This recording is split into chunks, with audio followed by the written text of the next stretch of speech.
दोस्तों, अमेरिका और ईरान में कभी भी युद्ध दोबारा शुरू हो सकता है। डोनाल्ड ट्रंप ने अब प्रोजेक्ट फ्रीडम लॉन्च किया है, जिसके बाद अमेरिका ने होर्मुज में लगभग 15,000 सैनिक और 100 से ज्यादा विमान तैनात कर दिए हैं, जिससे जो युद्ध की टेंशन थी वो एक बार फिर से बढ़ गई है। लेकिन कहीं ऐसा तो नहीं होगा कि प्रोजेक्ट फ्रीडम युद्ध विराम के जितने भी सारे रास्ते हैं वो सब बंद कर दे और ये प्रोजेक्ट डेडलॉक बन जाए। इस वीडियो में सब कुछ जानेंगे। दुनिया का वो एक समुद्री रास्ता जहां से हर तीसरा तेल टैंकर गुजरता है, वहीं पिछले 2 महीने से भी ज्यादा समय से जंग छिड़ी हुई है। होर्मुज आज दुनिया की सबसे खतरनाक चिंगारी बन चुका है। युद्ध विराम तो चल रहा है, लेकिन आए दिन कुछ ना कुछ ऐसा होता रहता है जिससे लगता है लो जी खत्म हो गया अब युद्ध विराम और अब शुरू होगा युद्ध। एक तरफ जहां ईरान चेतावनी दे रहा है कि घुसे तो हमला होगा, दूसरी तरफ अमेरिका ऐलान कर रहा है कि हमला हुआ तो हम मिटा देंगे बिल्कुल पूरी तरीके से ईरान को।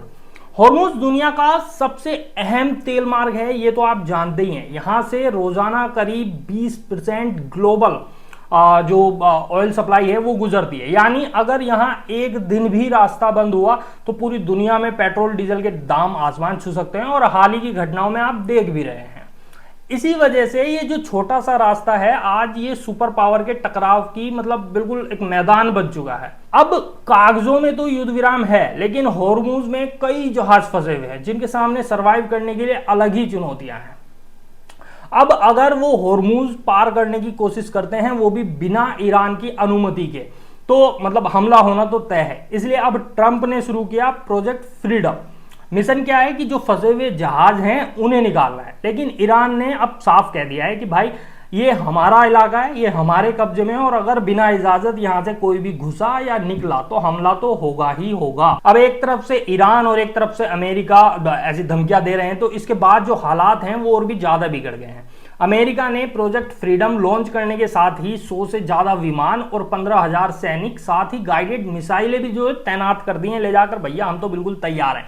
अब इससे देखा जाए तो यही लग रहा है कि युद्ध विराम का डी एंड मान लो बिल्कुल खत्म कभी भी हो सकता है, कभी भी डी एंड जो है युद्ध विराम का हो सकता है। रविवार में तो 2 जहाजों पर हमले की खबरें भी आई होर्मुज में, जिसके बाद डोनाल्ड ट्रंप ने कहा कि अगर ईरान ने हमारे जहाजों पर हमला किया तो हम उन्हें नक्शे से मिटा देंगे। वहीं जो प्रोजेक्ट फ्रीडम को लेकर ईरान के विदेश मंत्री हैं सैयद अब्बास अरगाची, उन्होंने भी अमेरिका का जो प्रोजेक्ट है प्रोजेक्ट फ्रीडम, इसको प्रोजेक्ट डेडलॉक बता दिया।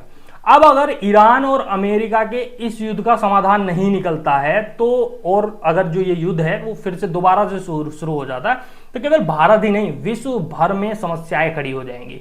अभी जैसे आपने देखा कि चुनाव खत्म होते ही भारत में जो कमर्शियल सिलेंडर के दाम हैं वो कैसे उछले। अगर ऐसे ही युद्ध चला तो आने वाले समय में पेट्रोल डीजल के दाम भी बहुत उछल सकते हैं। तो सबसे पहला असर जो इसका पड़ेगा वो तेल की कीमतों पे ही पड़ेगा अगर ये युद्ध दोबारा शुरू होता है। दूसरा असर जो पड़ेगा वो ग्लोबल ट्रेड पे पड़ेगा।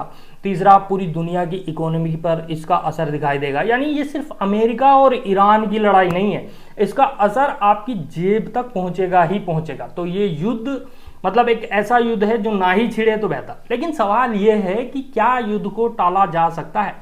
देखिए, पाकिस्तान के जरिए दोनों तरफ शांति की कोशिशें तो चल रही हैं। ईरान ने 14 सूत्रीय प्रस्ताव भेजा है, अमेरिका ने उसका जवाब भी भेज दिया है, लेकिन अब वो रिव्यू करेगा तब देखेगा। लेकिन क्या ये युद्ध खत्म होगा?